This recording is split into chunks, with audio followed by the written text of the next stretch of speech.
Hello friends, welcome back to my channel. চলো, আজ আমি তোমাদেরকে এই সূর্যমুখীর পেন্সিল চোকারটা কালার করে দেখাবো। তো এখানে কিন্তু একটা চোকার, দুটো ইয়াররিংস আর একটা ফিঙ্গার রিংসের বেস আমি তৈরি করে নিয়েছি। এটা আমি মোল্ডেড ক্লের মাধ্যমে রেডি করেছি। এবার চলো ঝটপট রঙটা করে নিই। এখানে আমি একটা ইয়েলো কালার ইউজ করছি, তোমরা সবাই দেখতে পাচ্ছ। আর প্রত্যেকটা জায়গায় সানফ্লাওয়ারে কিন্তু একই কালারই আমি ব্যবহার করব।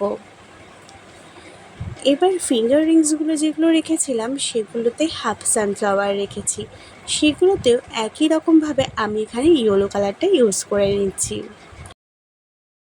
তোমরা যারা আমার চ্যানেলে নতুন, আমার ভিডিও প্রথমবার দেখছো, তারা কিন্তু অবশ্যই আমার চ্যানেলটিকে সাবস্ক্রাইব করে নিও।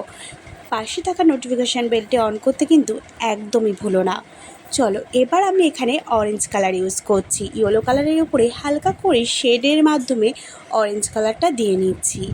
এবার এখানে ব্ল্যাক কালার ইউজ করব। আর তোমরা যদি ফুল টিউটোরিয়ালটা দেখতে চাইলে এই ভিডিওতে আমার নামের নিচে দেওয়া লিঙ্কে ক্লিক করে অবশ্যই পুরো টিউটোরিয়ালটা তোমরা দেখে আসতে পারো। আর অবশ্যই আমাকে কমেন্টে জানিও এই জুয়েলারিটা তোমাদের কেমন লাগলো।